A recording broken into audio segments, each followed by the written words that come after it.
DYFI പ്രവർത്തകർ നേർക്കുനേർ. സ്ഥലത്തെത്തിയ ഷാഫി പറമ്പിൽ MP റോഡിൽ ഇരുന്ന് പ്രതിഷേധിക്കുകയാണ്.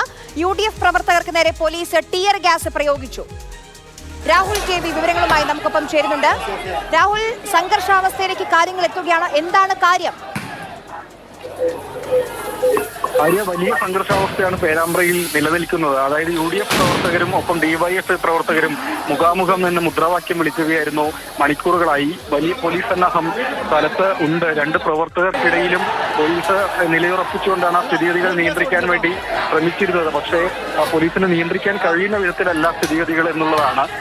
UDF, അതായത് ഇന്ന് പേരാമ്പ്ര ടൗണിൽ UDFന്റെ ഹർത്താലായിരുന്നു. ഇന്നലെ അവിടെ ഉണ്ടായ കോളേജിലെ തെരഞ്ഞെടുപ്പുമായി ബന്ധപ്പെട്ട് തുടങ്ങിയ പ്രശ്നങ്ങളാണ് പിന്നീട് തെരുവിലേക്കുള്ള രാഷ്ട്രീയ പാർട്ടികൾ തമ്മിലുള്ള ഏറ്റുമുട്ടലിലേക്ക് കാര്യങ്ങൾ കൊണ്ടുചെന്നെത്തിച്ചത്.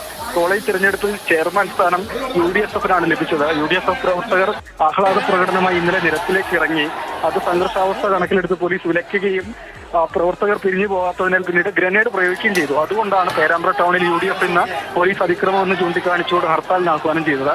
ഹർത്താൽ പൂർത്തിയായതോടുകൂടി UDF പ്രവർത്തകർ പ്രകടനവുമായി ടൗണിലേക്ക് എത്തി. അപ്പോൾ ഇന്ന് ഉച്ചയോടുകൂടി പേരാമ്പ്ര പഞ്ചായത്ത് പ്രസിഡന്റിനെ UDF പ്രവർത്തകർ കയ്യേറ്റം ചെയ്തു എന്ന് ചൂണ്ടിക്കാണിച്ചുകൊണ്ട് DYFI പ്രവർത്തകരും പ്രതിഷേധവുമായി ടൗണിലേക്ക് എത്തി. അങ്ങനെ ഈ രണ്ട് പ്രതിഷേധങ്ങളും ഒരേ സമയം ടൗണിലേക്ക് എത്തിയതോടുകൂടിയാണ് നൂറുകണക്കിന് പ്രവർത്തകർ രാഹുലാണ് വിവരങ്ങൾ നൽകിയത്. ഇപ്പോഴും സംഘർഷാവസ്ഥയാണ്, പോലീസിന് നിയന്ത്രിക്കാൻ കഴിയുന്നതിലും അപ്പുറമാണ് സാഹചര്യമെന്നാണ് രാഹുൽ റിപ്പോർട്ട് ചെയ്യുന്നത്.